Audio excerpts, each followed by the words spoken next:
Hey there, and thank you for joining me on the Retro Game Couch. This is the RetroTINK-2X, and this is a zero-lag HDMI scaler that lets you hook up your old consoles to any modern HD TV via HDMI. Now, it's being sold for $99, which is a lot more expensive than the Chinese upscalers you can get on eBay, for example. But it's also a lot cheaper than, for example, the OSSC or the FrameMeister, which is a lot more expensive. So where does it sit price-wise? Is it actually zero lag? And what else can it do? In this video, we're gonna find out. So let's go.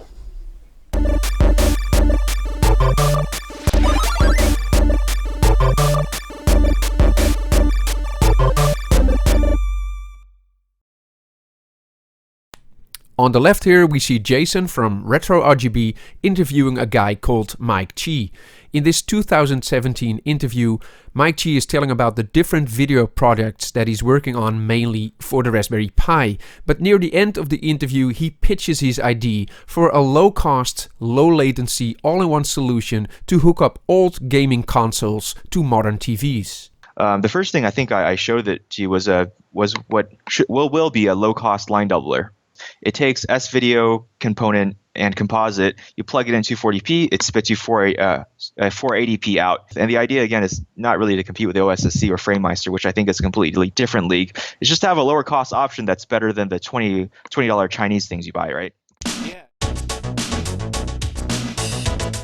So this is the RetroTINK-2X, an ultra-low latency line doubler that converts component, S-video and composite video sources plus audio to HDMI. This button switches between transcoding only, line doubling and line doubling plus smoothing.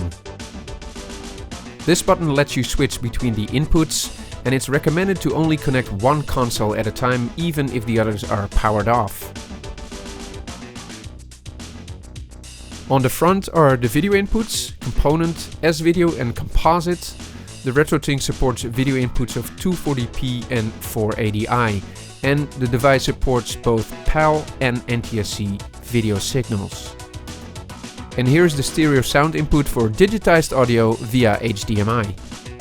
And on the back are a mini HDMI output and a micro USB power port. As the power source you can use a 1A phone charger, as the RetroTINK only draws about 260 mA while operating. My guess is that most USB ports on a TV will also work fine. Now, as for the buttons, they are really hard to press in the case that this device comes in. I don't have huge hands, but it's a struggle to operate them. Luckily, there are files available on the RetroRGB website to 3D print a more functional case with actual buttons. Link in the description.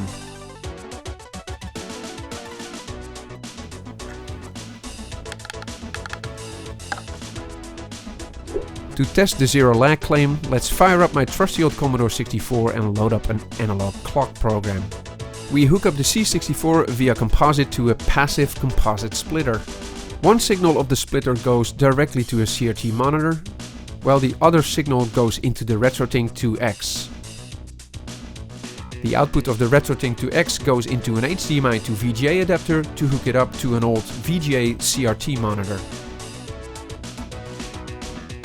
Here's the footage that I shot with my Sony camera at 50 frames per second of these 50Hz PAL monitors, and as you can see, the seconds indicator moves in perfect sync.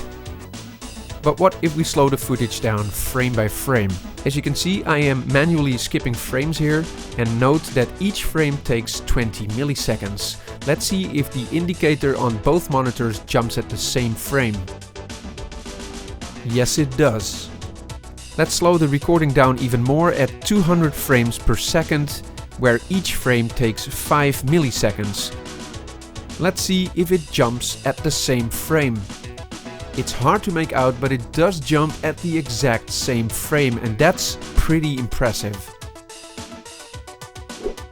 I wanted to compare the RetroTINK results to a Chinese HDMI upscaler that I have, but this upscaler does not output a video signal that my CRT VGA monitor can handle.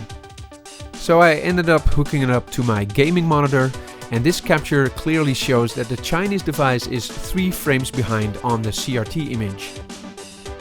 This means a delay of about 60 milliseconds at 20 milliseconds per frame. My gaming monitor has a 9.5 milliseconds of input lag, which means the lag caused by the Chinese upscaler is around 50 milliseconds. And this sounds small, but as you can see, it's actually quite significant. Now let's see how it handles the various video inputs and how the smoothing performs.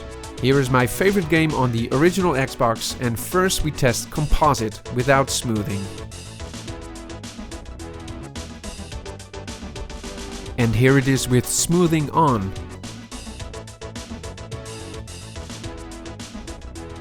It's really hard to tell with moving footage, so here is a side-by-side comparison, and the edges around the board are definitely smoother, but it's not that obvious here in composite mode.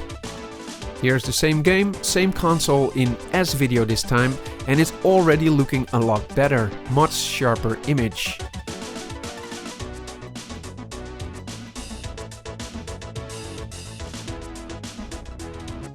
Again, hard to see the difference like this, so here's a side by side. And here it's very clearly smoothing out a lot of the rough edges on the mountains, the player and the board. Last up is component, same game, same console, and this looks amazing. Switching to smoothing on here.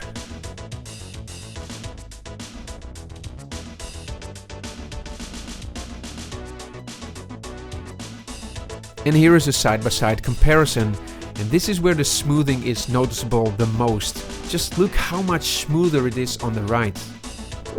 So do I recommend you getting a RetroTINK-2X? I myself am very impressed with how this device performs. It's really easy to use, and this will definitely get a permanent place in my retro gaming setup. So for now, thank you so much for watching, and I hope to see you next time on the Retro Game Couch.